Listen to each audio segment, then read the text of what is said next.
Kasaragod social police ഡിവിഷന്റെ women's defence ട്രെയിനിങ്ങിന്റെ ഭാഗമായി സ്ത്രീകൾക്കും കുട്ടികൾക്കും സ്വയരക്ഷയ്ക്കായി പരിശീലനം നൽകുന്നു. ഇതിനോടകം നിരവധി പേരാണ് പരിശീലനം നേടി ആത്മവിശ്വാസത്തോടെ ഇവിടെ നിന്ന് മടങ്ങുന്നത്.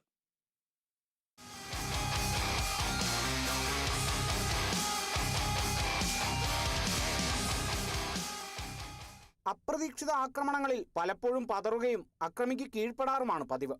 പക്ഷേ സ്വയം രക്ഷയ്ക്ക് ആവശ്യമായിട്ടുള്ളതെല്ലാം നമ്മളുടെ പക്കൽ തന്നെ ഉണ്ടെന്നാണ് കാസർകോട്ടെ ഈ പോലീസ് ഉദ്യോഗസ്ഥർ പറയുന്നത്.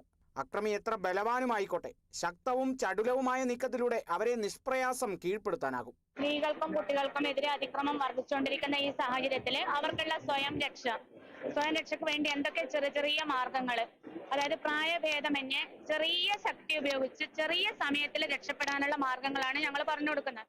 നിർഭയ സംഭവത്തിന് ശേഷമാണ് 2015 മുതൽ കാസർഗോഡ് ജില്ലയിൽ പരിശീലന പരിപാടി ആരംഭിച്ചത്.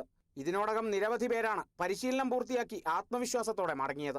കോളേജ് ആയിക്കോട്ടെ, കുടുംബശ്രീ ആയിക്കോട്ടെ, റെസിഡൻഷ്യൽ അസോസിയേഷൻ ആയിക്കോട്ടെ, അങ്ങനെ എവിടെ നിന്നില്ലാതെ കോളനികൾ, ഇങ്ങനെ എവിടെ എല്ലാ സ്ഥലത്തും ഞങ്ങൾ അവിടെ ചെന്ന് ആൾക്കാരുടെ ഇഷ്ടത്തിനനുസരിച്ച് ക്ലാസ് എടുത്ത് കൊടുക്കുന്നു. ഞങ്ങൾ 2015 തൊട്ട് ഈ ട്രെയിനിങ് കാസർഗോഡ് ജില്ലയിൽ തുടങ്ങിയതാണ്.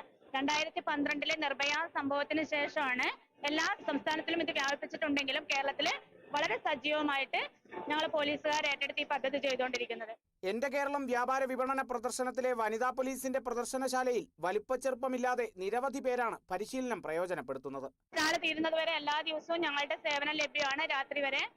അപ്പോൾ സ്ത്രീകൾക്കും കുട്ടികൾക്കും എതിരെ എന്ത് പ്രശ്നം വന്നാലും അവർ മാല പൊട്ടിക്കുന്നതായിക്കോട്ടെ, ബാഗ് എടുത്ത് പോകുന്ന സമയത്ത് തട്ടിപ്പറിക്കുമ്പോഴായിക്കോട്ടെ, ഇതിനൊക്കെയുള്ള മാർഗങ്ങൾ ഞങ്ങൾ പറഞ്ഞു കൊടുക്കുന്നുണ്ട്. അപ്പൊ അതിനനുസരിച്ച് അവർ പ്രതികരിച്ചിരിക്കും.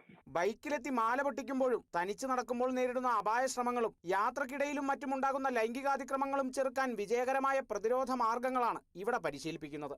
Kerala vision news, Kasaragod.